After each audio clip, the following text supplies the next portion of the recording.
Só para dizer um bom dia e manifestar a nossa alegria por este momento preparatório para o Congresso Vocacional. Evidentemente que a vocação, no seu sentido mais amplo, primeiramente a vocação à santidade, ou seja, a vocação para o céu, para a vida eterna. Esse é o destino último para o qual todos nós pretendemos chegar, caminhar, não é? Então, primeiramente, antes de mais nada, a vocação à santidade, a ser uma boa pessoa. Ser santo não significa fazer milagres, né? Ser santo não significa fazer curas, desentortar uma perna cambota, né? Ou curar um olho que está cego. Isso não é necessariamente a santidade. A santidade, antes de mais nada, significa a bondade, ser bom. Ser santo significa ser bom. Bom porque Deus é bom. E às vezes a gente não quer acolher muito essa proposta para Deus, e porque alguém nos faz mal, a gente tem um ato de vingança porque alguém foi ruim ou porque alguém é ruim, então também faça a opção pelo mal. Não, ninguém deve optar pelo mal. Você não deve ser mal, não deve ser ruim porque alguém é ruim. Mas você deve ser bom porque Deus é bom. Essa é a razão, é porque Deus é bom. Essa é a vocação primeira. E depois vem as vocações específicas, né? A vida consagrada, religiosa, sacerdotal, missionária, aquela que seja.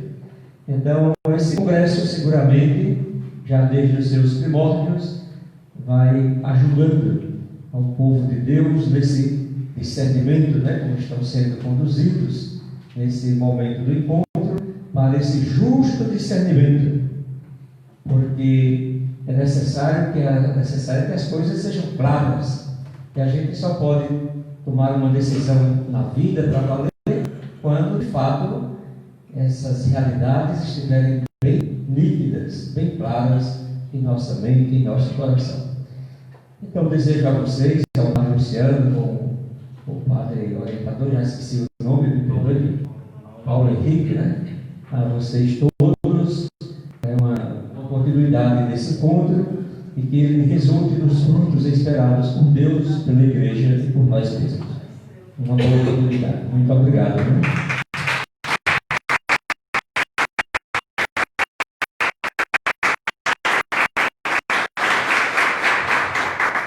Obrigado, Padre Vicente, nosso diário geral. E amanhã nos encontramos na Catedral, para a missa às 9 horas da manhã. Todos vamos descer para participar com o Senhor e com o nosso bispo, lá na Igreja Mãe da nossa Diocese. Obrigado. Sejam bem-vindos desde já. Já peço licença para continuar a viagem. Obrigado. Então, passamos agora a palavra para o nosso assessor. Então, antes da gente começar a assessoria, nós gostaríamos de lembrar que todas as nossas palavras, né, as assessorias estão sendo transmitidas ao vivo pelo Facebook do Seminário Diocesano de São José do Crato. Então, quem puder e quiser compartilhar, também rever depois, estão lá todas salvas. Amém, né? Vou pensar bem o que eu vou dizer a partir de agora, então. Nós vamos, então, para a segunda parte, né, do documento, para a segunda parte da nossa reflexão, que trata sobre o julgar, né? Olhamos na parte da manhã para essa realidade de um Deus que chama, mas que chama pessoas que não são perfeitas, que não estão preparadas ainda, que têm medo, que precisam crescer na fé. E nos deparamos também com uma igreja desafiada a ajudar essas pessoas a encontrarem o seu caminho. Por isso, no curso de noivos, por exemplo, no encontro de preparação de noivos, se você coloca um casal que não está feliz no casamento para acompanhar o encontro de preparação dos noivos, não vai dar certo.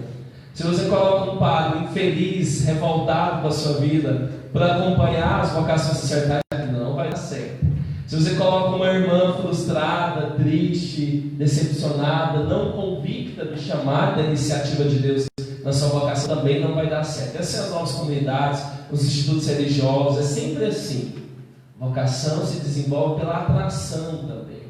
É a nossa fé, é a dinâmica do Evangelho, é a dinâmica dos profetas, é a dinâmica da Escritura. E agora, na segunda parte, os documentos da igreja nos convidam a olhar para tantas perguntas, aonde nós vamos encontrar a resposta. A resposta da igreja é sempre uma só, Jesus Cristo. Mas agora, a partir da iluminação bíblica e teológica, nós vamos tentar desvendar alguns desses desafios. O tema do nosso congresso vocacional desse ano é: mostra, Senhor, os teus caminhos. Isso lembra, desculpa. Salmo 25, versículo 4. Para mim fazer essa pergunta, esse pedido ao Senhor, eu preciso ter encontrado com Ele, né?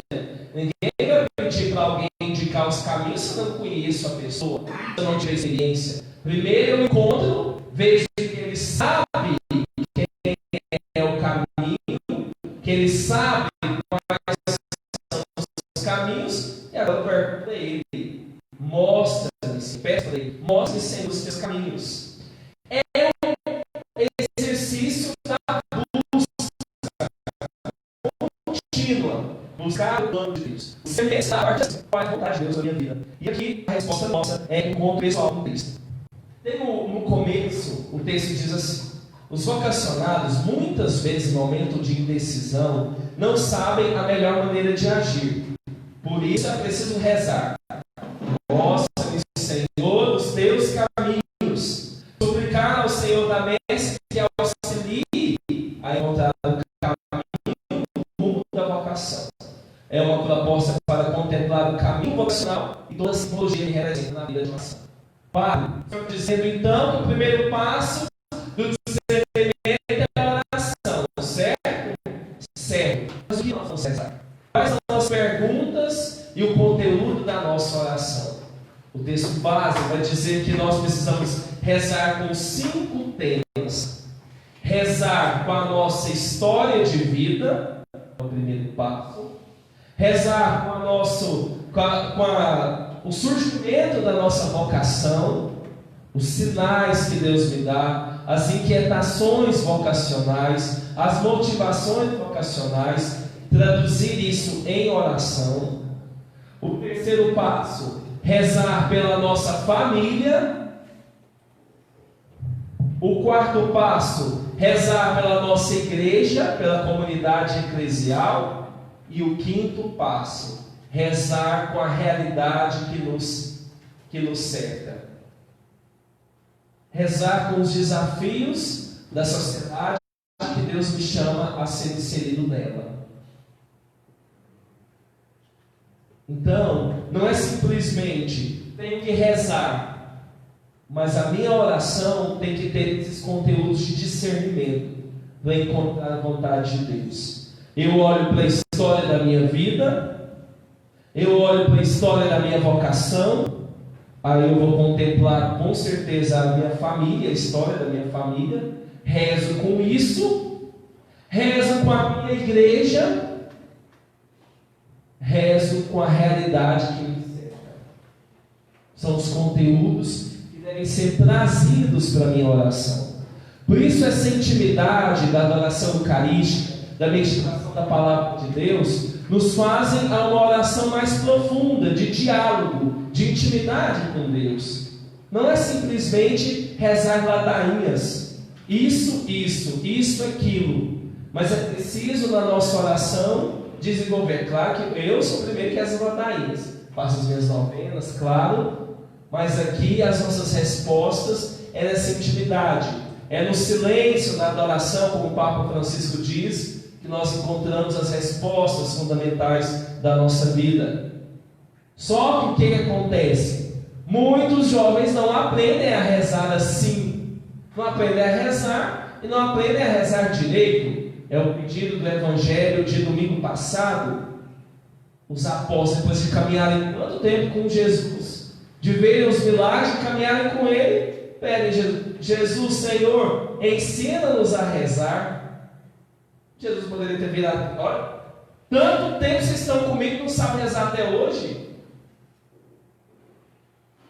E aí Jesus vai apontar para eles o caminho da oração cristã, que passa em primeiro lugar com essa relação com Deus que é Pai.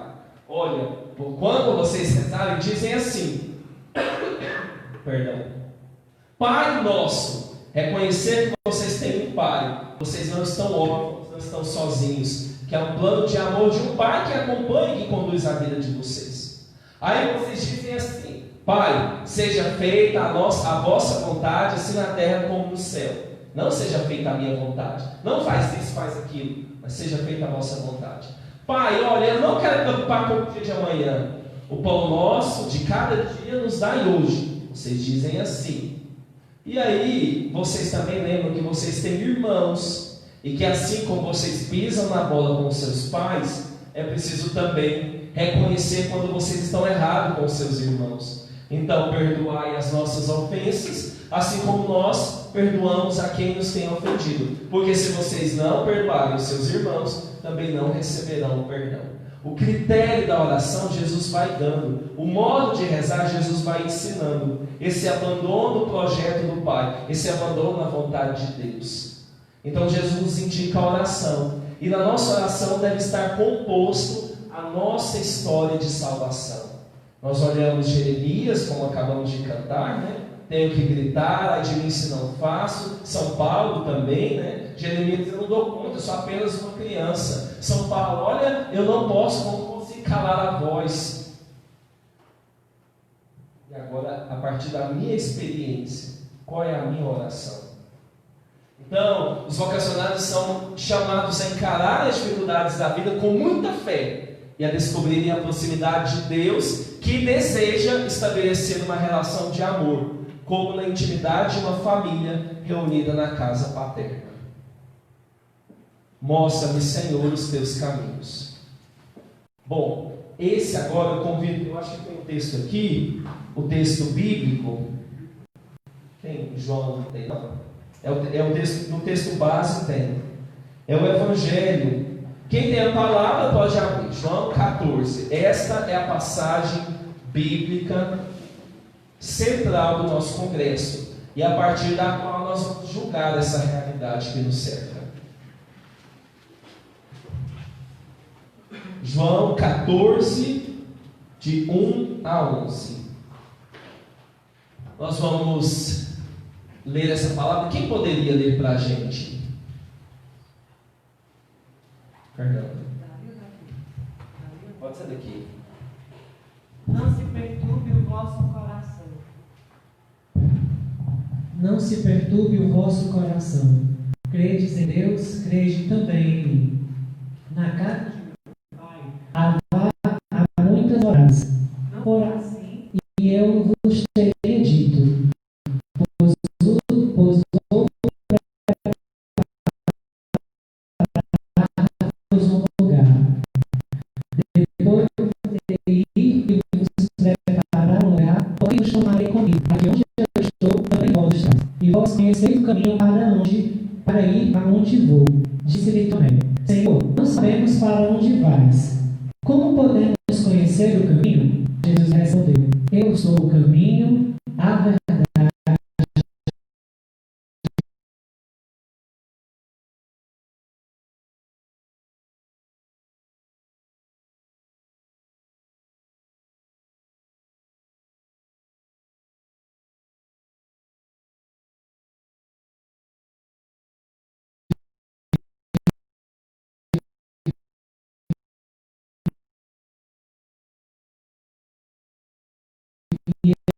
A vida. Ninguém vai ao Pai senão por mim. Se me meu Pai, como pois dizes, mostra-nos o Pai. Não credes que eu estou no Pai e que o Pai está em mim?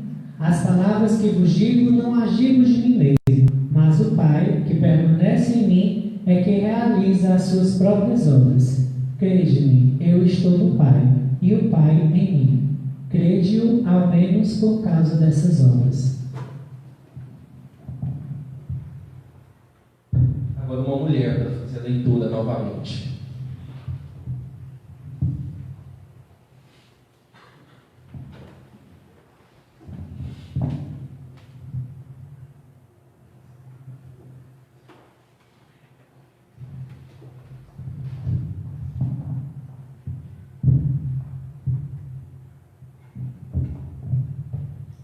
Não se perturbe o vosso coração, credes em Deus, credes também em mim.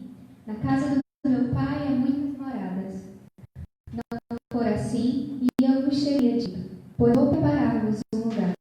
Depois de ir e vos preparar um lugar, voltarei e vos tomarei comigo, para que onde eu estou, também vos estais. E vós conheceis o caminho para ir aonde vou. Disse também: Senhor, não sabemos para onde vais. Como podemos conhecer o caminho? Jesus lhe respondeu: Eu sou o caminho, a verdade e a vida. Ninguém vem ao Pai senão por mim.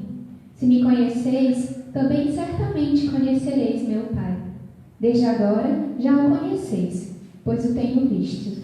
Disse-lhe Filipe: Senhor, mostra-nos o Pai. Nos basta. Respondeu Jesus: Há tanto tempo que estou convosco e não conheceis Filipe. Aquele que viu também o Pai. Como vos dizeis, mostra-nos o Pai. Não credes que eu estou no Pai e que o Pai está em mim? As palavras que vos digo, não as digo de mim mesmo, mas o Pai que permanece em mim é o que realiza as suas próprias obras. Crede em mim, estou no Pai e o Pai em mim. Crede-o ao menos por causa dessas obras.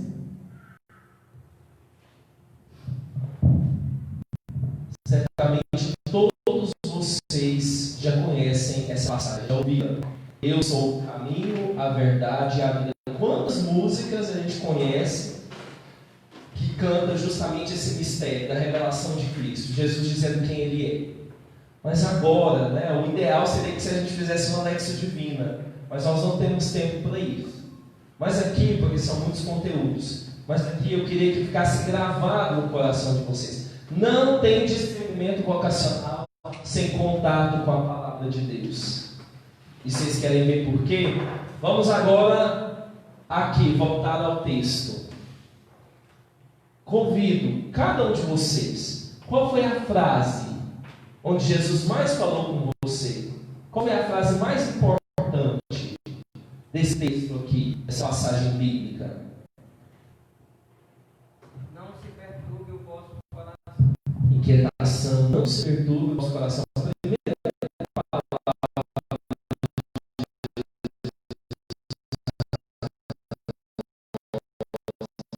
vocacionais. Não se perturbe, sou eu que faço.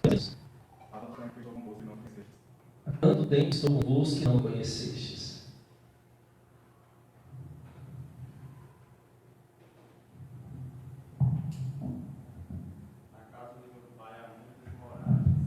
Na casa de meu pai há muitas moradas.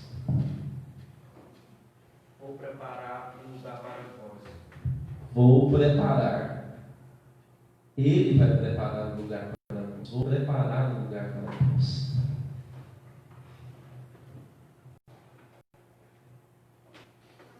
Senhor, mostra-nos o Pai, e isto nos basta. Senhor, mostra-nos o Pai, e isto basta. Se me conhecestes, conhecereis também o meu Pai. Se me conhecesseis, conheceríeis também o meu Pai.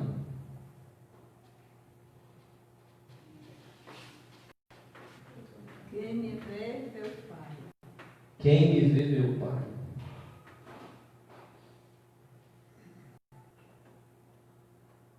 Quem me vê, vê o Pai.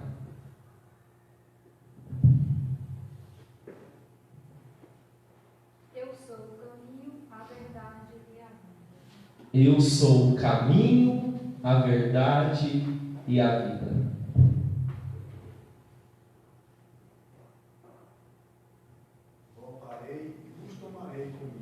Voltarei e vos tomarei comigo. Nunca deixarei vocês sozinhos. Voltarei e vos levarei comigo.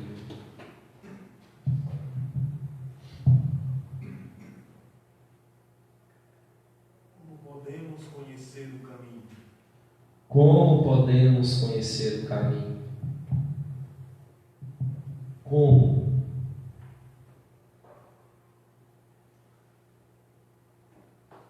Ninguém vem ao Pai senão por mim. Ninguém vem ao Pai senão por mim.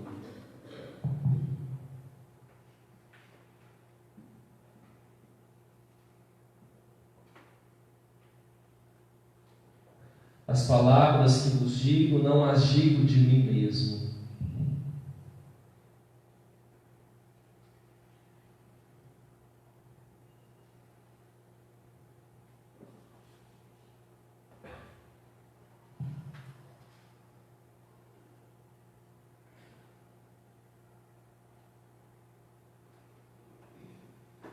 Crede ao menos por causa destas obras.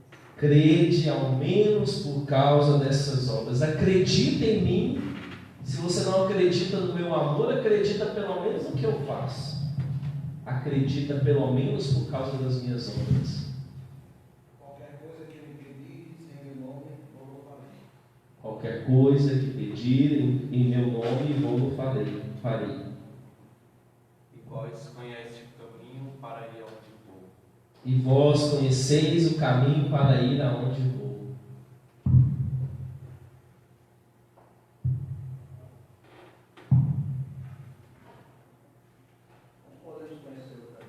Como podemos conhecer o caminho?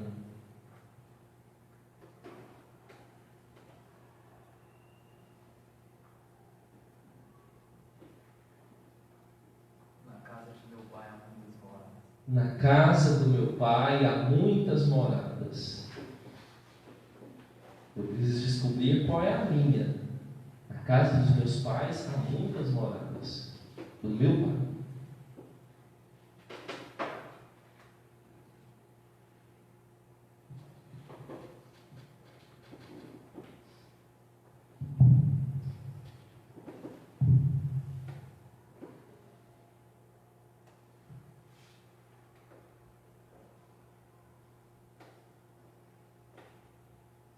Cada uma dessas frases que vocês citaram tocam as perguntas e as respostas do nosso discernimento vocacional.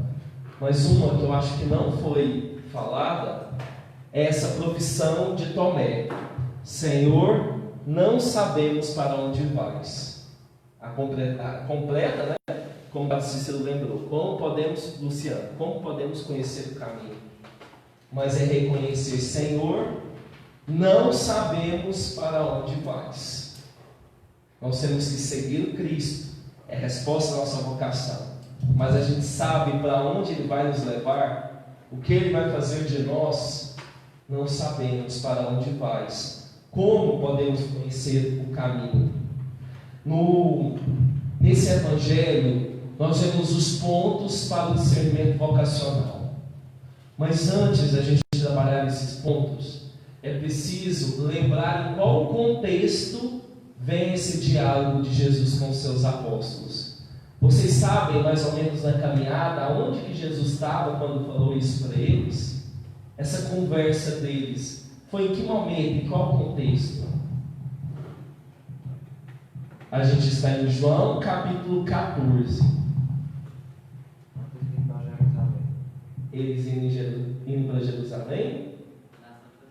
É na Santa Ceia, na última ceia, os discursos de despedida.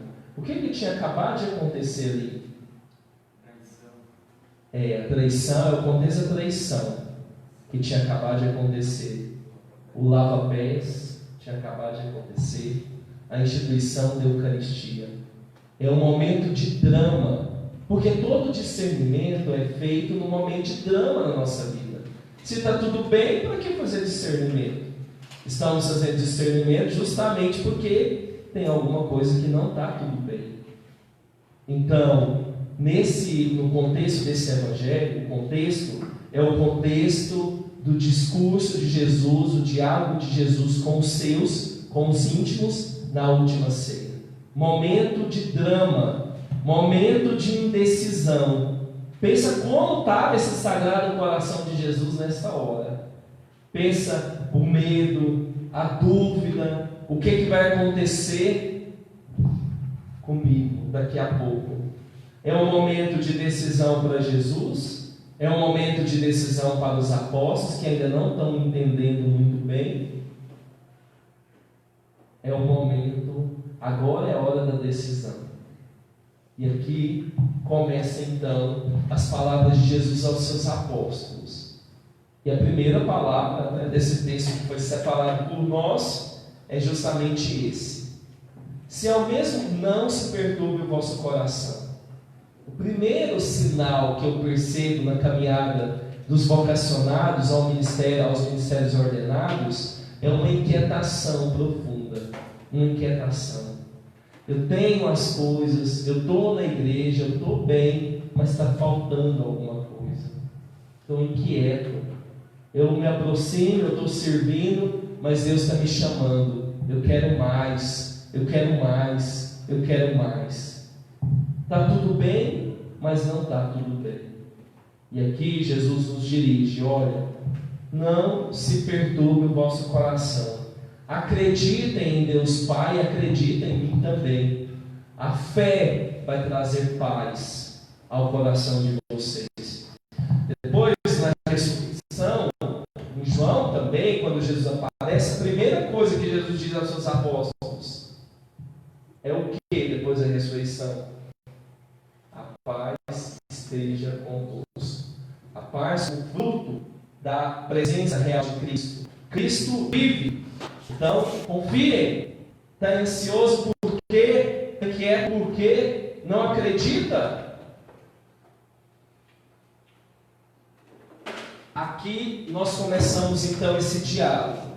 No texto, nós percebemos a primeira questão do discernimento, a centralidade de Jesus Cristo.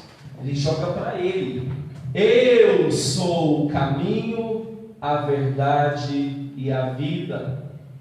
Como? Por mim, o caminho sou eu. Qual é o caminho? O que a gente tem que fazer? Qual é a verdade da nossa vida? Sou eu.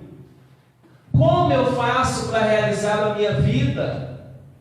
Eu sou a vida. A centralidade de Jesus Cristo. Se não tem diálogo, se não tem intimidade com Cristo, não tem uma resposta vocacional concreta. E Jesus está ensinando aqui para quem caminhou com Ele 3 anos. Eu sou o caminho, a verdade e a vida. Depois nós vemos que Jesus nos mostra que Ele é o centro, mas não é um centro impositivo. E nós vamos vendo nesse texto que um diálogo vocacional, como o padre disse ontem, é um diálogo entre aquele que chama e aquele que é chamado. É um movimento. Tomé tem a liberdade de dizer para Jesus: Senhor, nós não sabemos para onde a gente vai. Como o vocacionado tem que ter a liberdade, a vocacionada, de dizer: Senhor, eu não sei para onde vou. O Dom Sérgio, arcebispo de Brasília, dizia para nós: olha, a igreja tem que ter a humildade de reconhecer: olha, muitas coisas que eu não sei. Nós não sabemos o caminho, como Tomé aqui. Aí a gente lembrou: a resposta é Jesus Cristo. O caminho é Ele. E aí Tomé vai e desafia: Senhor, nós não sabemos. Como que a gente pode conhecer? Jesus responde. Filipe responde ainda: Senhor, mas então mostra-nos o Pai. Aí Jesus faz o que com Filipe? Corrige Filipe, mostra: Filipe, olha, há tanto tempo eu estou com vocês não me conhecem. Do mesmo jeito que Jesus poderia perguntar para tanta gente que está na igreja há tanto tempo e que parece que não conhece. Há tanto tempo eu estou convosco e você ainda não acredita em mim. E você não confia que foi eu que te chamei, que eu vou sustentar a sua vocação. Essas respostas são dadas não por nós. E aqui o animador vocacional, a animadora vocacional, não pode cair na tentação de achar que sabe todas as respostas. Aqui a palavra de Deus que vai perguntar ao jovem. O que nós precisamos colocar são as perguntas. Como podemos conhecer o caminho? Como podemos fazer a vontade do Pai? E aqui, Jesus nesse diálogo vai revelando. É um encontro que transforma a vida. O caminho é o quê? É encontrar com Ele. É passar pelas mediações, pelas pessoas que Ele coloca em nossa vida. E assim nós vamos nos abrindo a uma missão, a um ministério, a um carisma, aquilo que o próprio Cristo me chama a fazer. Ou seja, o discernimento vocacional nasce do quê? De uma espiritualidade, seguimento de Cristo, de ser seguidor de Jesus Cristo. Eu sou seguidor de Cristo e agora eu peço a Ele: Senhor, mostra-me os teus caminhos. A gente lembra aqui, de novo do contexto, o contexto da última ceia. Jesus tinha poucos dias antes ressuscitado Lázaro, 6 dias antes da Páscoa. Foi a gota d'água. Os judeus já tinham condenado Jesus à morte, João deixa claro. Jesus sabia disso, mas aqui nesse momento de drama, de indecisão, de lava-pés, de clima pascal, de morte e ressurreição, chega uma hora na vida, agora é a hora da decisão. Agora é a hora de vocês disserem se vocês acreditam ou não. Mas até chegar lá, a gente precisa ter paciência de mostrar para esse jovem o caminho, de apresentar o Cristo para eles. Então o texto começa com o percorrer o caminho, o conhecer a verdade e o alcançar a vida eterna, mas a vida na terra também é aquela vida na terra que Deus nos colocou aqui. Seja em Anápolis, seja no Crato, no Juazeiro, aonde Deus me colocou. Ele vai comigo, Ele está comigo. Então, a gente percebe as tribulações, o texto começa com essa tribulação, o medo, a angústia, a inquietação, e Jesus está dizendo: olha, não se perturbe o vosso coração, confia. Padre, então o Senhor está dizendo que a gente precisa ensinar os nossos jovens a confiar em Deus. Eu pergunto para vocês: os seus jovens confiam em quem? No pai deles? Na mãe?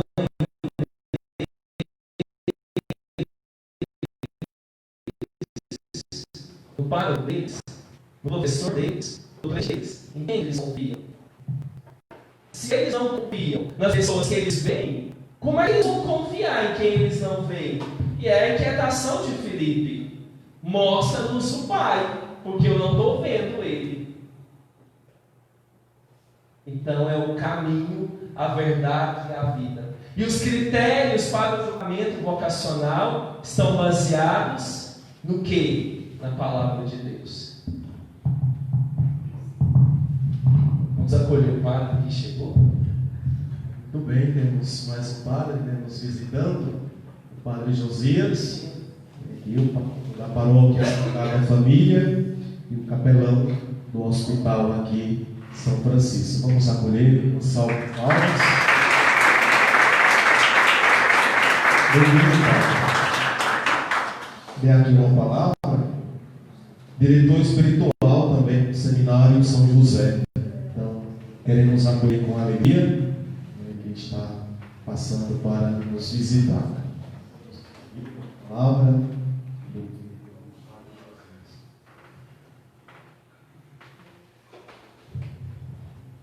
Na verdade, eu vim só falar com ele, viu? Ele mudou de palavra com todo mundo, mas a minha palavra é que sejam bem-vindos, com as mentes e os corações abertos para acolher a mensagem de Deus, o chamado de Deus e trabalhar conscientemente a decisão que Deus quer que vocês tomem, né? Que lhes traga felicidade ao realizar a vontade de Deus. Então, a todos, um bom dia e um bom discernimento. Eu quero falar com você.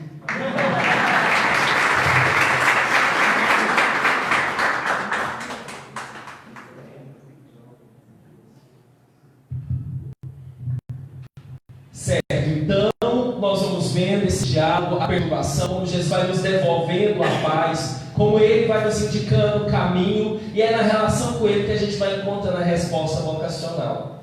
Porque depois, quando a gente der a resposta, quando eu já for consagrado, pai de família, mamãe de família, padre, na hora que apertar as coisas, eu sei para quem eu vou recorrer. Jesus, o Senhor não tinha me falado isso. O Senhor não tinha me falado que eu ia pegar uma paróquia desse jeito. Mas aqui Ele já nos conquistou. E aí a gente vai perceber como Ele fará a obra. Como nós somos apenas instrumentos. Como somos a nossa identidade maior do que escravos de Deus, trabalhadores de Deus, servos de Deus. Não. Em primeiro lugar, filhos de Deus. Aquela descoberta de um pai amoroso e providente que cuida dos seus filhos. E cuida na vocação específica. Ali com o padre, como religiosa, no instituto secular, nas novas comunidades. Como Deus vai cuidando dos seus filhos. Como Deus vai nos sustentando. Mas tem aqui nesse texto outro critério que o padre queria destacar, para a gente entender que é justamente o discernimento, que é justamente a ideia da casa do Pai. Eu vou preparar muitas moradas. Quando o texto diz isso, né? Quando Jesus fala, olha, eu vou preparar um lugar para vós, eu vou preparar uma casa do Pai, o que vem à mente de vocês? Qual é essa casa do Pai? É o paraíso, né? A concretude da nossa vida, a realização escatológica, como o padre lembrou, e a irmã agora, a nossa salvação. A casa do Pai é especialmente o céu, o paraíso, o lugar que Deus preparou para os seus filhos. Mas será que essa é a única morada? Não, Pai, tem um purgatório também, tem um inferno também para aqueles que não quiserem ir para a casa do Pai. Sim, mas aqui hoje, qual é o lugar, a casa do Pai? Se você pergunta isso para um goiano, ele vai dizer: a casa do Pai eterno, é lá em Trindade. A casa do Pai é lá. Mas a casa do Pai, aqui, o documento destaca, tem um lugar que é a casa do Pai. Um lugar onde os filhos de Deus devem ser acolhidos, sustentados e formados.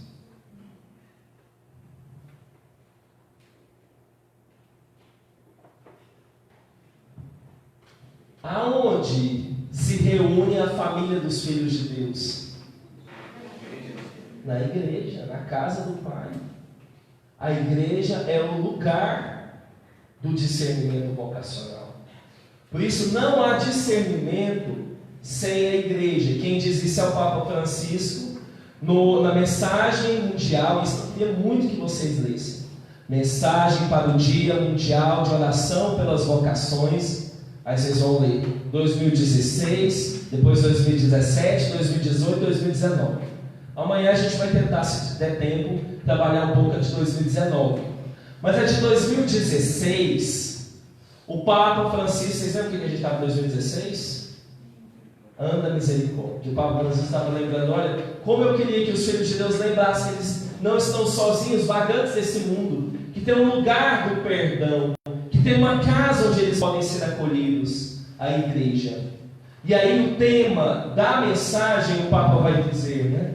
A igreja, na igreja onde se experimenta a fração do pão, toda a intimidade de uma casa, onde se experimenta a fração do pão, é o lugar do anúncio da palavra, dos encontros, das reuniões, da partilha entre os irmãos. Aí o Papa vai dizer: olha, na igreja é que se realiza o discernimento. O discernimento, né, a vocação, nasce na igreja, a vocação cresce na igreja e a vocação é sustentada pela igreja. Alguém já viu esse texto, já do Papa Francisco? Eu convido vocês a darem uma olhada depois. Primeiro o Papa começa a dizer: olha, para ter uma vocação eclesial, para ter um chamado, é preciso ter um justo sentido, que é a igreja. Tem gente que vê as vocações como promoção social. Eu quero ser padre porque eu vou ser reconhecido lá, porque o povo vai beijar minha mão, porque eu vou ter carro, casa e empregado. E aí o Papa está dizendo: olha, qual é o sentido de igreja que você tem? A vocação cresce na igreja. Não tem como eu fazer discernimento vocacional se eu não estou inserido numa comunidade, se eu não tenho uma paróquia, um povo, um grupo, um sentimento de pertença. Então o Papa está dizendo: olha, cresce ali é o lugar.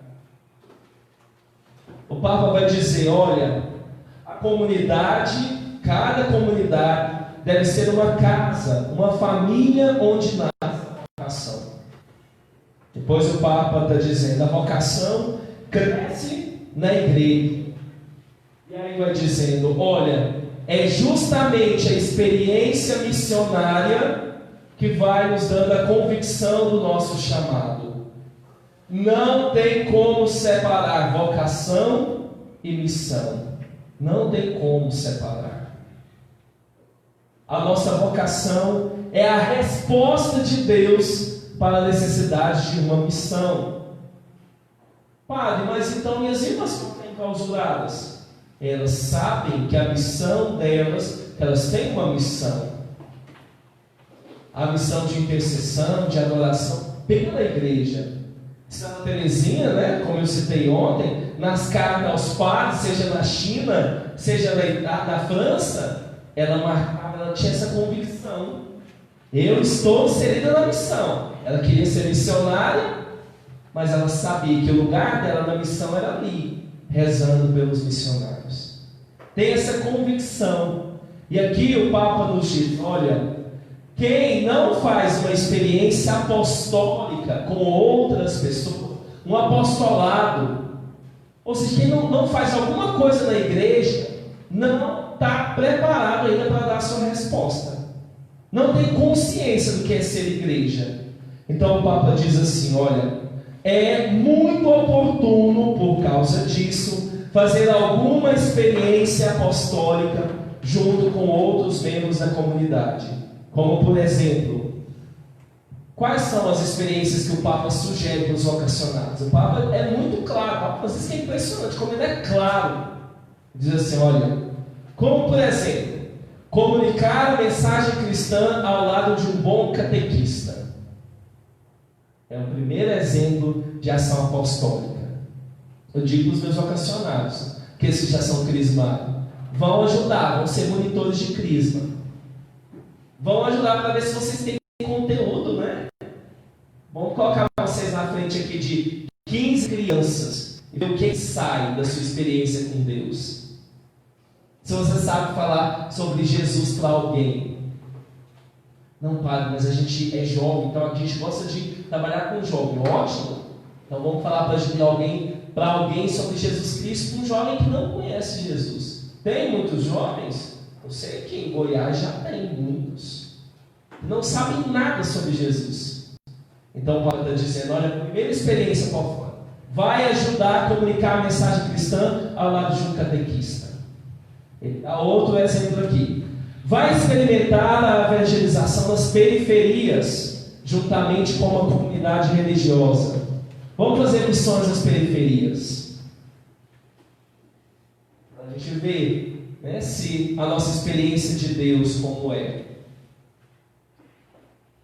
Vai, outra coisa, o Papa. Vamos descobrir o tesouro da contemplação, partilhando por alguns dias a vida de clausura.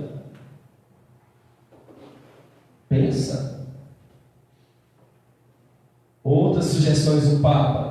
Conhecer melhor a missão adigentes em contato com os missionários e com os sacerdotes diocesanos, aprofundar a experiência da pastoral na paróquia e na diocese. Qual a sua experiência pastoral? Eu ajudo o padre na missa. Ótimo. É uma ação pastoral. Mas é só isso? Porque ali na liturgia as coisas estão prontas. Você já sabe o que você tem que fazer. Mas a experiência do Cristo e do anúncio do Evangelho é sempre a surpresa. E se ele falar isso, sempre eu vou ter que responder. E se a pessoa me perguntar isso, qual vai ser a minha resposta? É aqui que vai desenvolvendo intimidade. Que eu percebo se eu conheço ou não esse Cristo. E aqui o Papa deixa muito claro, olha, não é só aquilo que já está pronto, mas é deixar ser movido pelo Espírito, pelas surpresas de Deus. A vocação cresce aonde? Na igreja. O Papa Francisco, falando sobre essa questão de coroinhas, o Papa Francisco diz no documento, né, da Congregação para a Educação Religiosa, a promoção das vocações sacerdotais, ele diz em 2012, olha, a tradição bimilenar da igreja é que a maioria das vocações sacerdotais surgem justamente nos grupos de coroinhas. E a igreja deve cultivar e semear as vocações sacerdotais ali. Mas só que hoje os desafios são muito maiores. O problema não é ser isso. O problema é só ficar aqui. E aqui a experiência pastoral, o que a igreja nos pede é justamente isso. Esse contato com o outro, com a realidade que ele cerca. Depois, o Papa Francisco termina lembrando que a vocação é sustentada pela igreja. Quem nos dá os meios para sustentar a nossa vocação é a igreja. E aí ele diz, o caminho vocacional na igreja não termina, mas continua sempre no serviço, na perseverança e na formação permanente. E aí o Papa cita São Paulo, né? nessa missão que é para a vida toda. E que não tem aqui, olha, um descompromisso agora com uma comunidade. Jesus me chamou lá em Corumbá. Lá foi a minha experiência, minha comunidade de origem. Agora eu sou padre, tem mais nada a ver com aquela comunidade. Não, eles estão presentes na minha oração. E a minha resposta vocacional é instrumento de Deus. Eu fui para o seminário, 2 anos depois um outro entrou. Depois um outro quer entrar agora. Umas meninas entraram no convento. O meu irmão, os meus amigos todos já casaram na igreja. Por quê? É o testemunho. Se as comunidades veem pessoas que dão resposta, pessoas que estão felizes na sua resposta, vai ter coragem. Uma comunidade onde ninguém mais quer casar é uma comunidade que olha para os seus casais e vê pessoas infelizes, que não se realizam. Casar para quê? Para ficar brigando? Mas será que todos os casais ficam brigando? E será que eles brigam por quê? E será que Deus não está presente ali? Então a nossa vida cresce, e a nossa vida, e aí, né, o que o padre Luciano falou, não é uma crise das vocações, uma crise de um Deus que parou de chamar, mas é porque talvez a nossa vida não atrai mais. A vida de um padre não atrai mais ninguém. A vida de uma religiosa talvez não atraia mais. A vida dos casais não atrai mais. A vida das nossas comunidades, dos institutos seculares, talvez não atrai mais. Porque a fé cresce por atração, pelo desejo de seguir, pelo desejo de ser de Deus, de entregar totalmente para Ele. Então, é Deus que parou de chamar, a nossa vida que parou de atrair.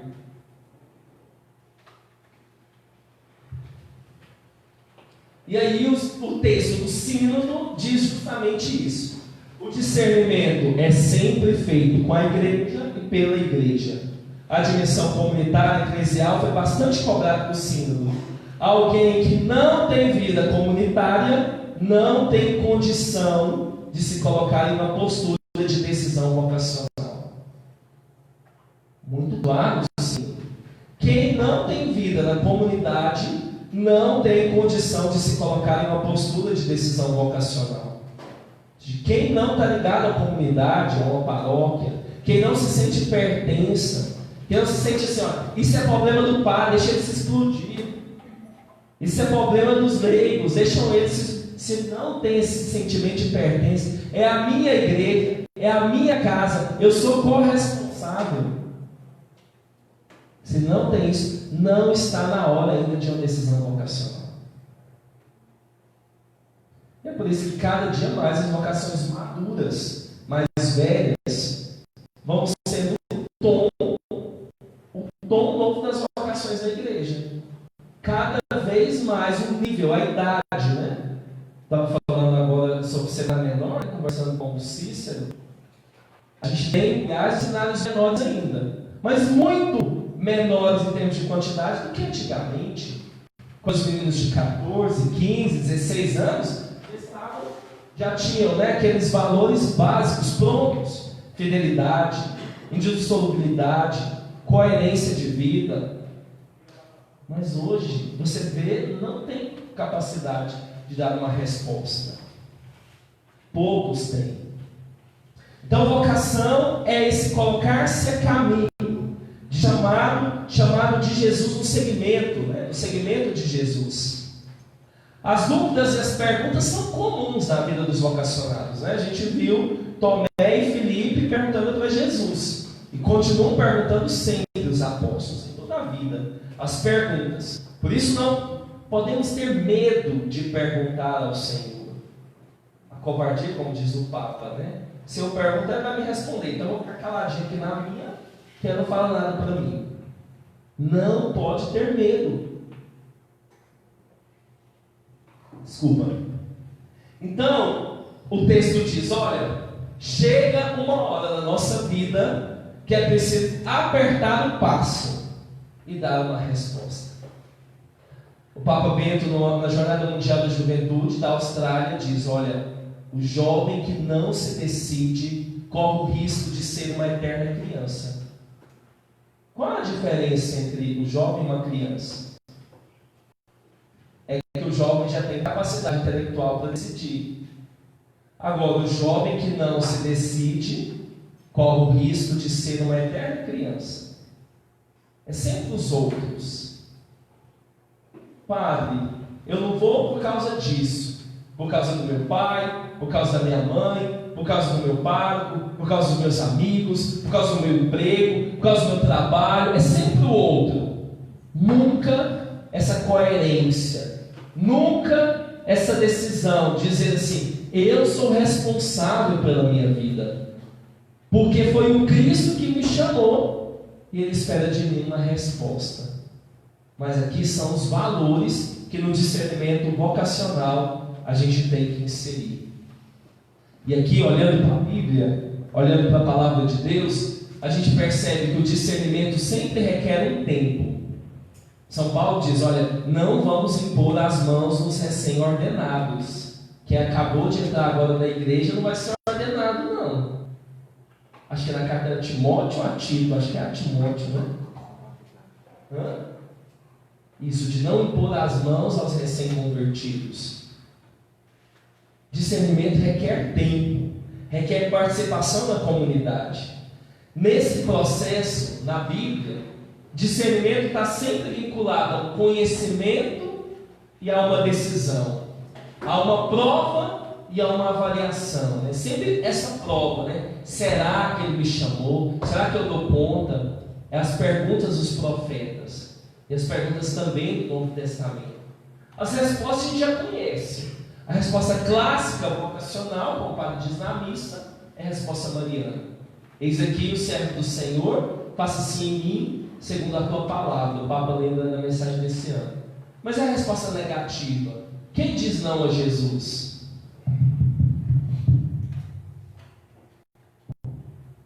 Vocês conhecem alguém que no Evangelho diz não a Jesus? Jovem rico. Esse jovem presta ou não presta? É um jovem muito bom, muito melhor do que a gente. Quem de nós poderia dizer: desde a minha mocidade não cometi nenhum pecado contra os mandamentos, cumpri toda a lei? Quem de nós poderia dizer isso? Pois ele disse para Jesus, e não está mentindo. Era um jovem bom. Mas aí Jesus Cristo, que sempre surpreende, vai tirar a segurança dele, vai dizer: então deixa tudo, dá aos pobres e me segue. Um chamado da vocação. Qual é a resposta dele? O que ele fala para Jesus?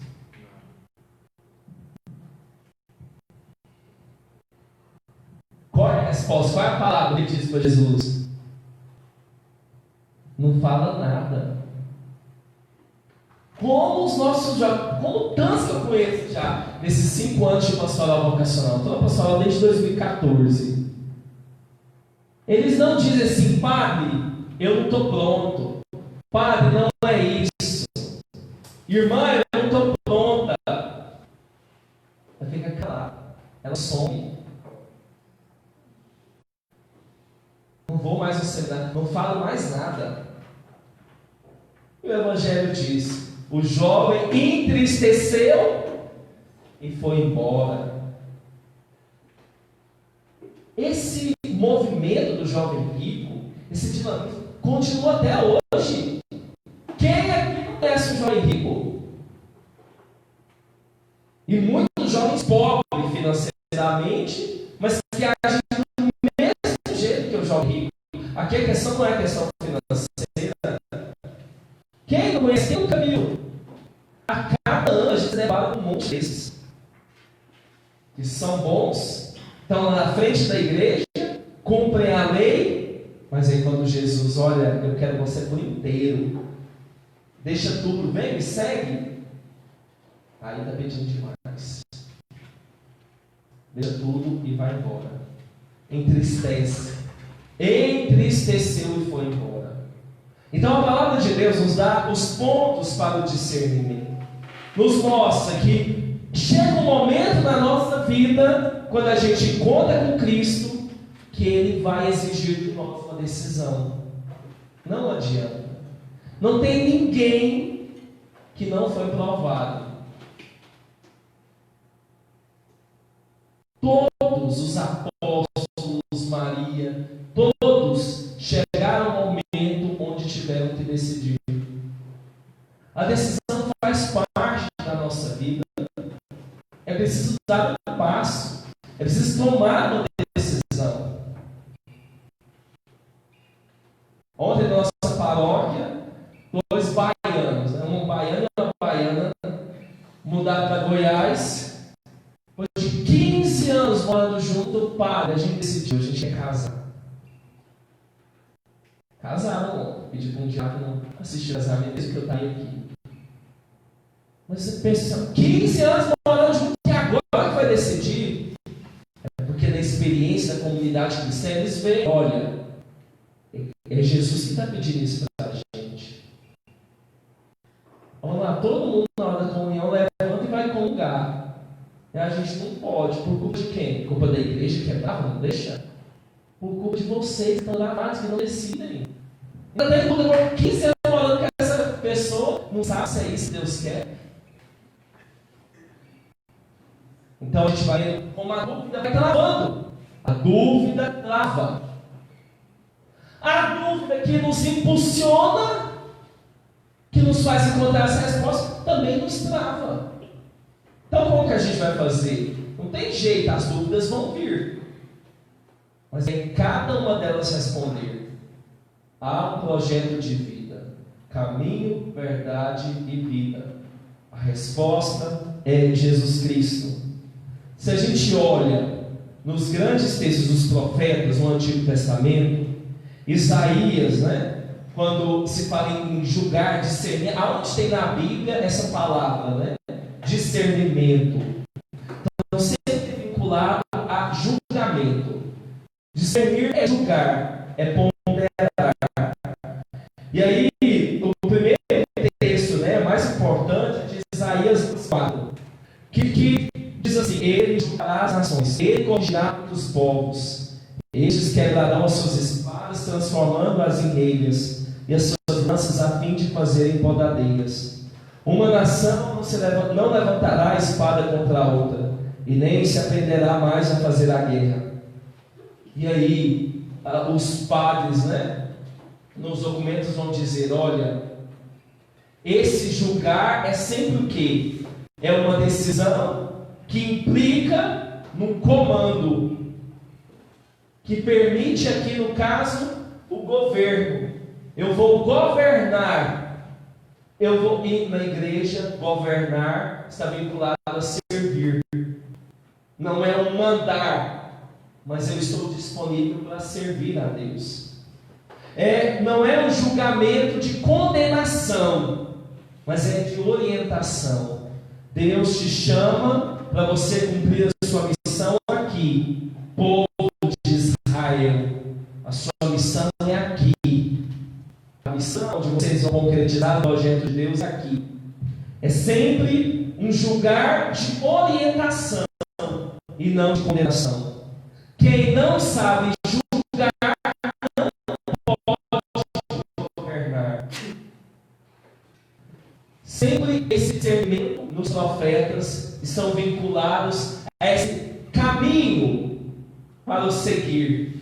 Eu tenho vários caminhos, eu preciso decidir qual é aquele que eu vou seguir. Por isso, são 3 polos que se apresentam quando a gente fala em discernimento na Bíblia. É sempre o discernimento não podendo ficar em torno apenas da pessoa. É aquilo que eu falava para a irmã. Como resolver isso com aquela jovem? Tira o discernimento só dela, o olhar só dela. Discernimento na palavra de Deus está sempre vinculado a 3 polos: vontade de Deus, povo de Deus e a minha decisão diante de Deus. É sempre Deus, o povo e eu. Deus que me chama a uma missão perante um povo, e um Deus que conhece as minhas imperfeições, um Deus que sabe os meus defeitos, mas um Deus que quer confiar em mim. Não existe vocação só para a minha realização, só no âmbito pessoal. É Deus, é o povo de Deus. Aqui a mediação comunitária, a mediação da igreja, do reino de Deus, e aqui a gente. Né? O Dom Valdir pegou o retiro do clero para a gente agora em julho, ele falando sobre o reino de Deus, e falou de um cearense. Ele contou assim: olha, eu não queria estudar. O bispo de Brasília, na época ele era padre, lá em Sobradinho. Ele falou: você vai para Roma e vai fazer o mestrado. Aí ele não queria estudar, o bispo mandou: eu vou. Mas sobre o que? Eclesiologia. Você vai estudar sobre o reino de Deus. Ele chegou lá, conversou com o orientador, achava esse tema horrível, e aí ele escolheu: eu vou fazer então sobre o reino de Deus, nos rituais dos fiéis defuntos. O que é que se fala sobre o reino de Deus na Bíblia? O orientador não. Era da Universidade da Opus Dei. Falou: não, você vai fazer sobre o reino de Deus, mas não só aqui, não só na perspectiva dos fiéis defuntos. Você vai fazer sobre a definição eclesiológica do reino de Deus. E assim ele começou a estudar. 2 anos estudando. Chegou a Brasília de volta, foi celebrar em Sobradinho, na paróquia que ele já tinha trabalhado. E aí era justamente as parábolas do reino de Deus. Falou: nossa, aí eu despejei o meu mestrado. Por causa disso, e falei todo empolgado. Terminou a missa, veio um cearense. Para lá no Ceará, eu aprendi o que é o reino de Deus. Mas eu não entendi o que o senhor falou, não. Mas o padre lá me explicou direitinho o que é o reino de Deus. Falou: ah, é? E como que o padre explicou para você? Ele falou assim: o reino de Deus é Deus com nós, nós com Deus e nós com nós. Aí o padre Valdir na época virou: como é que você aprendeu lá no Ceará? O padre explicou a gente: o reino de Deus é Deus com nós, nós com Deus e nós com nós. Como assim explica? Ele diz assim para a gente: o reino de Deus é Deus que veio para nós. Jesus fez carne e veio para nos salvar. Desceu dos céus. Deus com nós. Aí aqui, Jesus foi e mostrou para nós o que a gente deveria fazer para chegar no céu. Pagou o preço dos nossos pecados. Foi crucificado, morreu, alcançou a nossa salvação. E agora nós podemos estar com Deus. Nós podemos ir para Deus por causa de Jesus. Mas agora, enquanto nós não vai para Deus, nós temos que ficar nós com nós na igreja. E o mais difícil é o reino de Deus quando é o nós com nós. Porque aí é a igreja. Aí nós temos que caminhar com os nossos pecados e aceitando os pecados dos outros. É Deus com nós com Deus e nós com nós. O padre Valdir falou: naquele momento eu queria pegar minha tese, rasgar e jogar no lixo. O reino de Deus é a concretização do mistério da encarnação. Deus vem ao mundo para nos salvar. É o mistério da redenção. Deus que concretiza com a ascensão, Deus sobe aos céus. É nós com Deus, as portas do céu de novo abertas pelo sacrifício de Cristo. O reino de Deus é a igreja, a dimensão eclesiológica. É o nós com nós. E aí ele explicou essa perspectiva, onde cada um vai ter que encontrar o seu lugar para chegar no Deus com nós é no nós com nós na igreja. E qual é o nosso lugar na igreja? É o mistério da nossa vocação, é o discernimento, é encontrar o meu lugar no reino de Deus. Qual é o seu lugar no reino de Deus? É um discernimento que precisa ser feito. E aqui a pergunta não é o que eu gostaria, mas a pergunta é: para o bem do povo, para a glória de Deus e para a minha salvação, qual é a minha resposta? Qual é o meu chamado? A glória de Deus, o bem, a salvação do povo e a minha salvação também.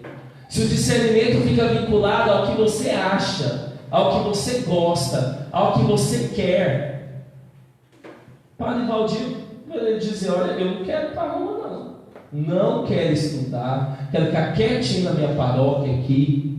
Mesmo depois de padre, esse discernimento continua, sempre pensando nessa relação Deus, o povo e eu, não o contrário de um Deus. Tem uma música protestante que eu recebi esses dias, né? Nunca se ouviu dizer de um Deus que luta por mim. Fiquei pensando, né? Assim, de fato, mas é quase aquela perspectiva do Antigo Testamento, de um Deus que está a serviço do povo.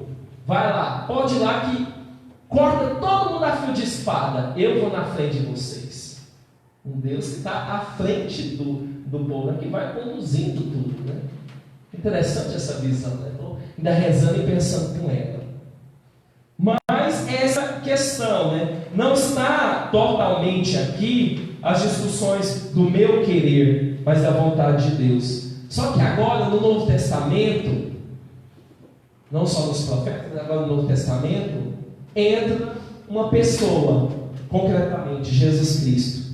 E agora o meu discernimento se dá a partir da relação com Ele.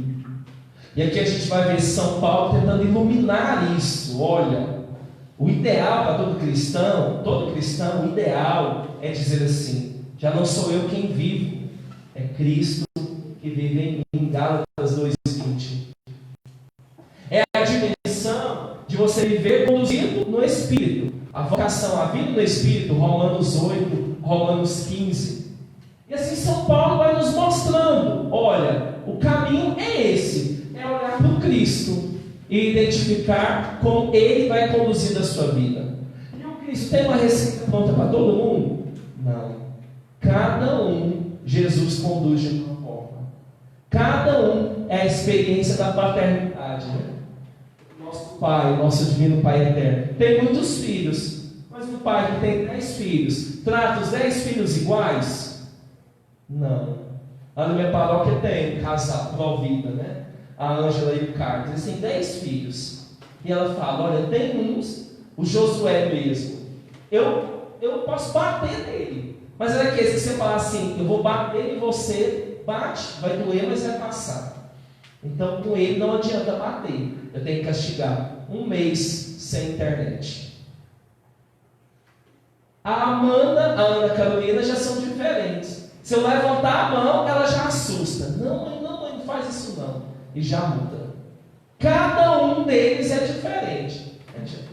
Eu estou falando do interior de Goiás, gente.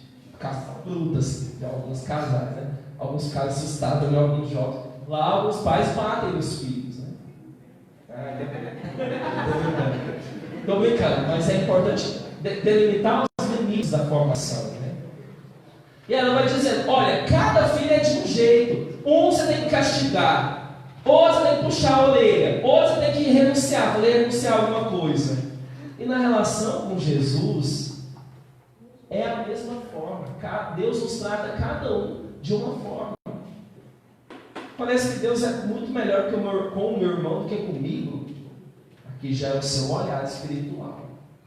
Tem muitos assim que pensam assim: Deus só faz as coisas com o meu irmão. Olha lá, Deus esqueceu de mim. Parece que Ele só ama o meu irmão. Que traz isso de casa, né? Essa coisa de ele é o filho predileto, eu sou rejeitado. E aí desenvolve isso na relação com Deus também. Um Deus que só ama o outro. Ah, olha lá, a minha irmã de comunidade, parece que tudo dá certo na vida dela. Na minha vida, a superiora não gosta de mim, fulano não gosta de mim, o pároco não gosta de mim. Essa ideia, né? Essas ideias que a gente vai, nas relações fragmentadas na família, a gente vai trazendo para a nossa relação com Deus.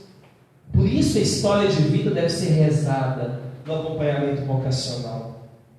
Então o discernimento é muito além do que discernir o que é bom e o que é mal, o que é certo, o que é errado. Essas questões estão inseridas, mas está além. Porque tem muitas coisas. Qual que é o certo? Qual que é o melhor? Casar ou ser padre? Ou entrar para uma nova comunidade? O melhor discernimento é qual é a vontade de Deus para a sua vida. Na vida do meu irmão, eu tenho certeza, o melhor para ele é o casamento. É o caminho de salvação dele.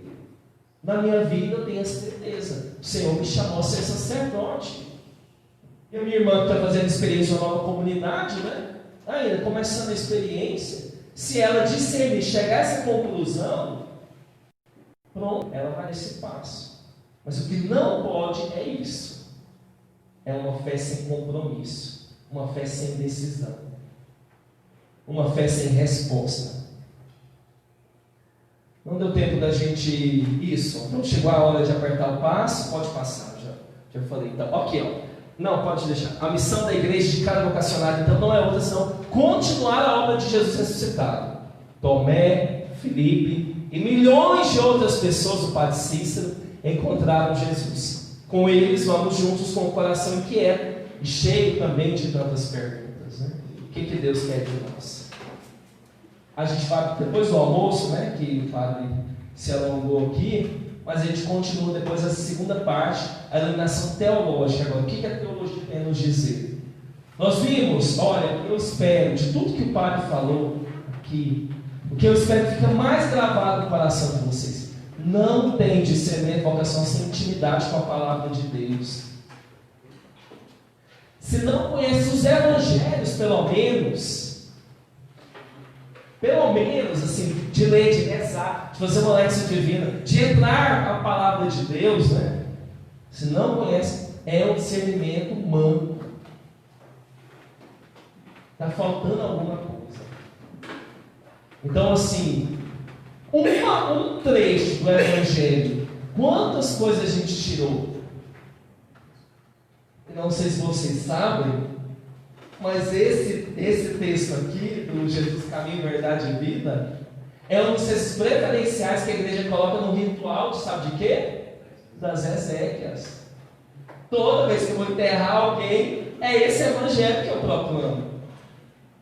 Na casa do meu pai há muitas moradas. A gente fez uma leitura vocacional, mas a igreja também nos coloca esse texto para o ritual das exéquias. Lembrando que a última vocação nossa é o quê? O último chamado que Deus te faz. Mais dramática decisão. Vai chamar todos nós, não vai? Pois é, até aqueles que não querem vão também. Então, meus amados irmãos, eu espero que vocês tenham visto a importância da palavra de Deus no discernimento vocacional. Olha para Filipe, olha para Tomé, olha para Jesus e sabe, vai ser com humildade. Senhor, eu não sei para onde o Senhor vai. Mostra-nos o caminho. E aqui Jesus sempre vai ter a paciência, o amor e vai nos revelar o caminho.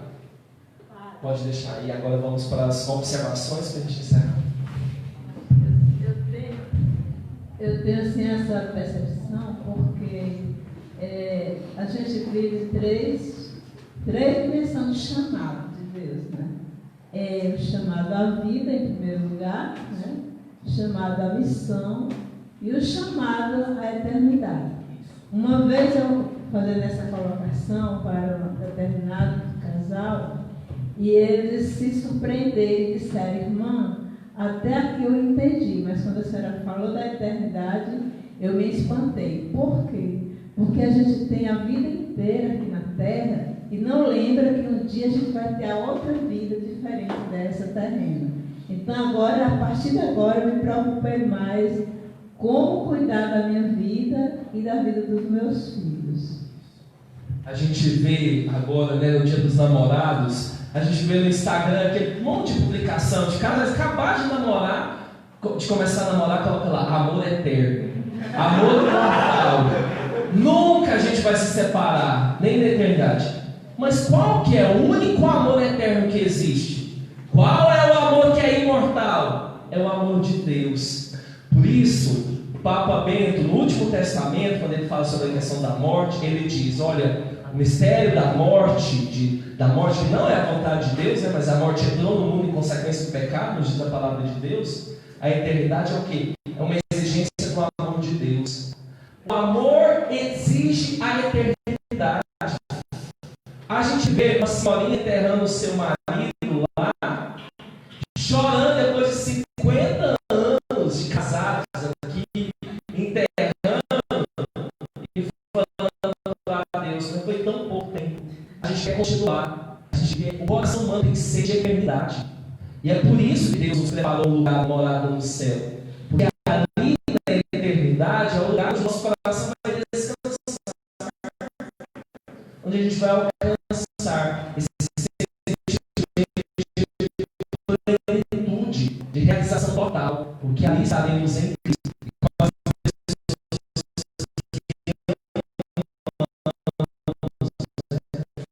Se essas pessoas alcançam essa salvação. Reza, né? Não de coração, muitos pensam assim, né? Agora, não pode, agora você vai ser Deus, você desce. Vai pro inferno. Mas não é isso. É a perspectiva do amor.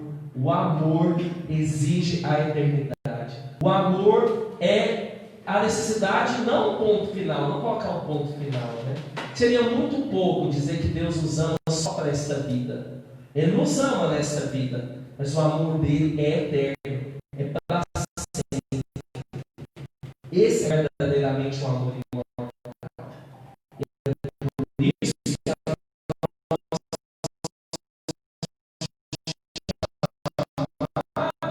a vida, mas também a eternidade, porque ela está imortal. E quando a gente vê o livro dos Cânticos dos Santos, né, a gente vê essa paixão, esse amor, essa ternura. Isso. O livro do Cântico dos Cânticos precisa você voltar a ele, especialmente as congregações femininas, as vocações femininas. Porque é o cântico do amor, a dimensão esponsal da entrega a Cristo. Se as mulheres perdem os homens também, né? Tem alguns livros da Grade Shalom que trabalham muito sobre a dimensão esponsal na resposta vocacional. Fundamentais, né? O meu amado, a minha entrega, aquilo que preenche o meu coração. Essa dimensão esponsal. Isso uma religiosa falando em Anápolis, né? A gente tem os encontros diocesanos de vocação feminina, mas falando, pai, a gente precisa resgatar isso. Lembrar, olha, a minha resposta é a resposta a Cristo. O meu esposo, a minha entrega total a Ele. E aqui não é simplesmente uma dimensão afetiva, sentimental. Não, porque a geração de hoje é muito sentimento, é muita afeição, não. Mas é a essência. O que a igreja sempre propôs para as mulheres, né? De Clara a Catarina, até hoje é assim. Então, se a mulher não abre o coração para essa dimensão esponsal da relação com Cristo, se o homem não se apaixona pelo seu povo, pela sua igreja, pela sua comunidade, e apaixonar mesmo, de dar a vida, de entregar tudo, aqui esse coração vai faltar o amor. Então aqui é quase que uma paixão mesmo. É a dimensão esponsal da resposta a Cristo. Para as mulheres, isso ainda é mais forte ainda. Mas para os homens também. Nós somos chamados a sermos apaixonados, a entregar a vida. E se a gente não entrega a vida, não se apaixona por essas dimensões que Cristo nos pede, vai entrar uma mulher ali no nosso coração. Porque o coração humano não consegue. Padre, diante de tudo que o senhor falou, existe um questionamento que me incomodou muito o meu coração e eu quis fazer questão de dividir, porque eu acho que é um questionamento que todos nós, enquanto vocacionados, enquanto religiosos, sacerdotes, seminaristas, agentes pastoral, precisamos sair daqui, de fato, né? Quando o senhor falou, perdemos a capacidade de, com nossas vidas, atrair, né? E nessa nesse exercício do julgar, eu fazia uma reflexão, falando até como um jovem também, que ainda sou. Eu percebo que o que acontece muito hoje na igreja, sobretudo nós, enquanto agentes de pastoral vocacional, é uma preocupação muito exacerbada com o nosso apostolado, né? Então existe muito uma preocupação com o fazer, com o concreto, né? Não só na forma de servir a Cristo, mas também na forma de passar isso para o jovem. Muitas vezes nós transformamos as nossas pastorais vocacionais, as nossas paróquias, nossos movimentos e grupos, muito mais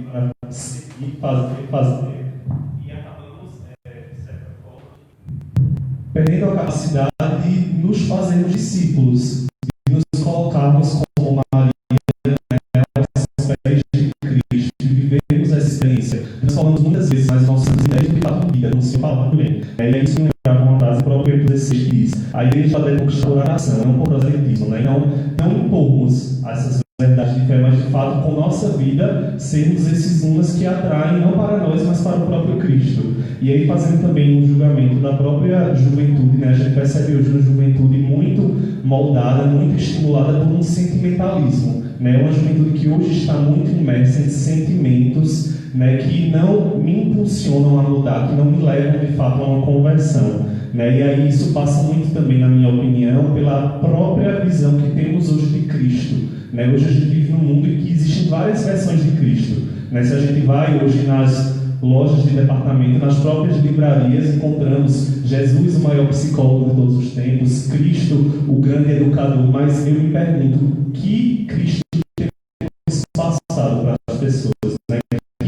Que experiência de Cristo, que ideia, na verdade, que pessoa é essa que temos apresentado, né? E me fazia justamente essa relação, né? Esse Cristo jujuba, esse Cristo que é doce demais, que é sim misericórdia e amor, mas um amor, uma misericórdia que me aprisiona, que me impede de crescer, ou é de fato o Cristo da cruz, que também é amor, que também é misericórdia, mas que me leva a uma mudança, que me leva a uma conversão, né? E me fazia refletir ao longo do Evangelho, da própria vida do Cristo, essa ideia, né? Dois verbos que me chamam muita atenção na própria vida do Cristo, em seus evangelhos, é o viver e o fazer. Cristo foi uma pessoa que, sobretudo, viveu e fez. E muitas vezes nós, os nossos jovens, estamos muito mais preocupados também com o sentir, né? Confundimos, às vezes, a própria oração com isso. Então, não é que não vamos ter uma experiência de concretude, de sentir, de ter a presença de Cristo na nossa vida, através do Espírito Santo e de tantas outras formas dos sacramentos, mas sobretudo, temos a clareza de que esse Cristo na cruz ele nos impulsiona a um viver e a um fazer, né? Então, eu acho que é algo que, ao trabalhar com os jovens de hoje, também precisamos ter em mente, né? Claro, com nossa vida atrair, mas de também impulsionarmos ao serviço, ao viver, ao fazer, que brota justamente dessa experiência de se colocar aos pés, de se fazer discípulo, e não apenas transformar as nossas próprias atividades, aquilo que passamos aos jovens em ideias que não tocam no concreto, né, na nossa vida. Eu penso que é por isso que o discernimento requer tempo, né? Porque para chegar a essa maturidade, essa leitura da relação com Cristo, demanda tempo, né? No começo, eu penso que há várias formas onde Cristo vai conquistando a gente. Cristo vai nos conquistando através de uma música, através de uma pessoa, através de um sentimento e tudo. Mas à medida que eu vou caminhando com Ele, eu vou entendendo que não é só isso. Eu não posso estar escravo dos meus sentimentos. Eu não posso ser escravo, né, simplesmente do fazer, como você disse. Mas aqui é uma caminhada que exige tempo, né? Que exige essa maturidade. Nos processos de formação da vida sacerdotal, a rácio, né? E agora devem sair as novas diretrizes. Pelo menos as diretrizes anteriores se falavam muito do Deus como um momento de desconstrução. Olha, vamos tentar desconstruir essas ideias, né, superficiais agora, para depois nos encontrarmos com o verdadeiro Cristo. Não aquele que nós construímos, mas aquele da palavra, aquele da Eucaristia, aquele que nós encontramos nos nossos irmãos. Então, eu penso que é um movimento que demanda tempo, né, em alguns casos, né, anos, para a gente chegar. Mas esse é o caminho. Essa é a nossa busca.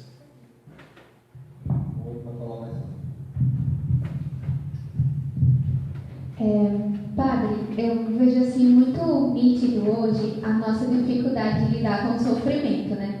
E isso é muito nítido no discernimento vocacional. Às vezes a gente entra em tal uma depressão que a gente não quer sofrer mais com isso, já sofri por muitos anos e Jesus não dá uma resposta. E aí a sua colocação que o senhor fez, eu pensei muito em São João da Cruz, né? Na sua doutrina, na noite escura, que é necessário que a gente faça. Então, qual a visão que o senhor nos dá nesse momento em questão disso, né? Na necessidade desse tempo? A nossa juventude hoje não sabe lidar com o sofrimento. E a gente vê que é um dos maiores males, né, que está nos atingindo. Eu penso que a gente poderia pensar em um grande leitor e intérprete de São João da Cruz, que é João Paulo II, né? Em Redentor dos Homens, Redentores Homines, o Papa começa a trabalhar essas questões do sofrimento, né? E da salvação que nos vem em Jesus. Nós olhamos para a cruz e vemos o quê? Nós vemos na cruz um ato de amor, um ato de salvação. Olha como Deus nos amou. Mas o que é a cruz? É alguém ali cruelmente colocado, sangrando, sofrendo. Mas o nosso olhar sobre o mistério da cruz nos faz compreender esse sofrimento o quê? O amor. Então é pensar que na perspectiva cristã, a partir do mistério de Cristo, nunca vai estar desconectado sofrimento, amor. Sempre vão estar unidos nas coisas simples da vida. Eu cheguei na paróquia, agora tem pouco tempo, sábado agora, uma mulher falou assim: não, padre. Eu falei para o padre anterior: eu não quero mais proximidade com o padre, porque aí os padres vão embora, aí a gente fica depois sofrendo, porque a gente doa a vida para a igreja, tudo aproxima dos padres, continua a nossa missão, aí eles vão embora, aí vem o sofrimento.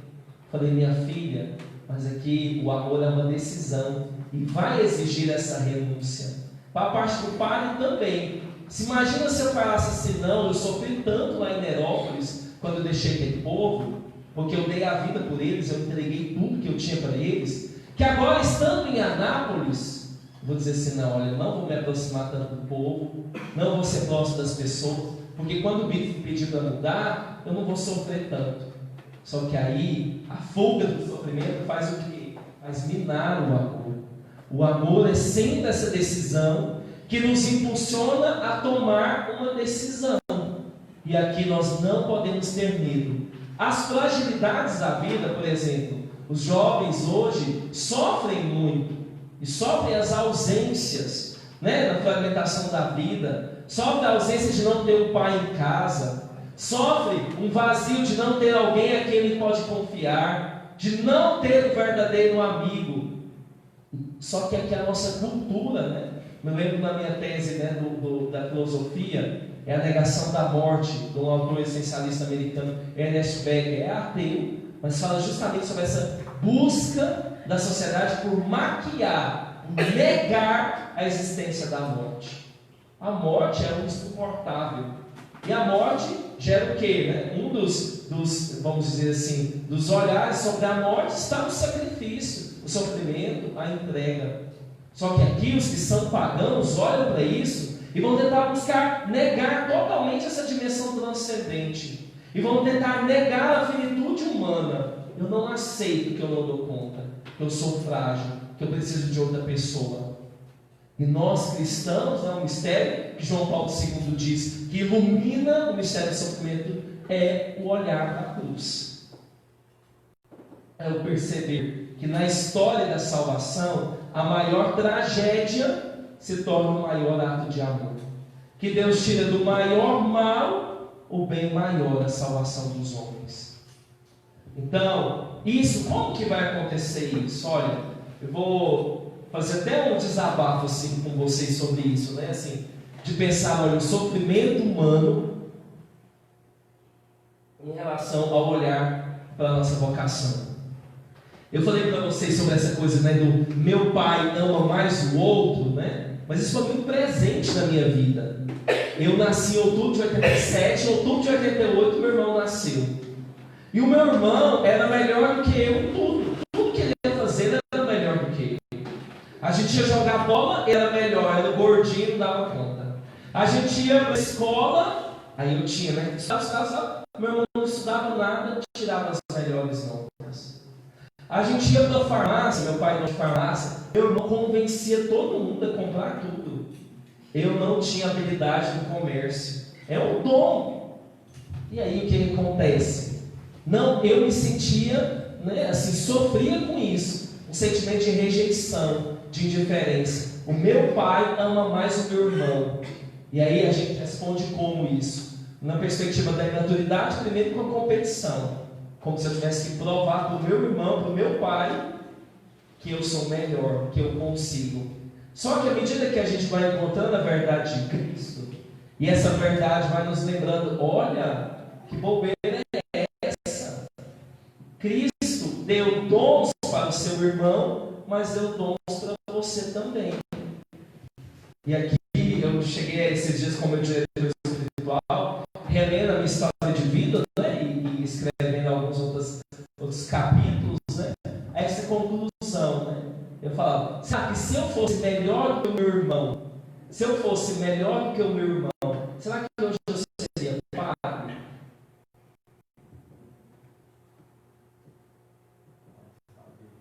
Vai saber.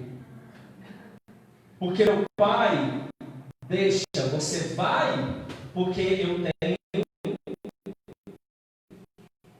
o seu irmão. E aí o meu irmão fez farmácia, claro, Vinícius. Só que aí o que acontece? Eu estou no seminário, na transição da filosofia para a teologia. Primeiro de teologia, o meu pai sofreu um AVC, ficou 20 dias na UTI e faleceu. E agora tinha, no velório, a minha tia falou para mim, agora você é o filho mais velho. Você tem que cuidar dos seus irmãos. Você tem que sair do seminário. Aí eu olhei para Cristo e falei, agora, Senhor, o Senhor que sabe. E aí foi justamente aqui que Cristo me lembrou, olha, por isso que seu irmão era melhor. Por isso que ele sabe tudo de farmácia. Agora é ele que vai conduzir. O meu irmão foi a primeira coisa que meu irmão me falou, olha, você não vai sair do seminário. Continua, eu dou conta. Ele, sozinho, administrou as 2 farmácias, gerava dinheiro, tudo, mandava dinheiro para mim para o seminário, para as minhas necessidades lá no seminário, tudo. Para minha mãe, sustentava minha mãe, meus irmãos e tudo, minhas outras irmãs mais novas. Mas por quê? Como Deus pensa em tudo. Ele vai estar no seminário. Eu vou tirar o pai deles. Então precisa de alguém que vai continuar. Então o mistério do sofrimento, quando eu olho para a morte do meu pai, quando eu olho para o meu irmão que parecia ser melhor que eu em tudo, a gente lê agora sobre o aspecto da providência. Ainda bem que o meu irmão era melhor do que eu, porque senão eu não teria que ir lá para a farmácia cuidar de tudo. Então, a nossa vida deve ser lida a partir da história da salvação. Essa é a grande novidade da teologia, do século XX. A nossa história também, não só a história de Filipe, de Tomé, de Moisés, mas a nossa história também é a história de salvação. E a nossa identificar, desculpa, eu esqueci seu nome. Railene, é identificar a nossa história quando Cristo nos convida a subir na cruz com Ele. Porque chegou um momento, e foi a grande crise vocacional, graças a Deus durou pouco tempo, poucos dias, poucas horas na minha vida, foi de quando Cristo me chamou para subir na cruz com Ele. Agora o seu pai morreu, vocês são 4 irmãos, tem a sua mãe, e agora, como é que vocês vão fazer? E de dizer assim, olha, valeu, que bom que meu irmão era muito melhor do que eu, que bom que ele nasceu para ser dono de farmácia, porque eu nasci para ser padre.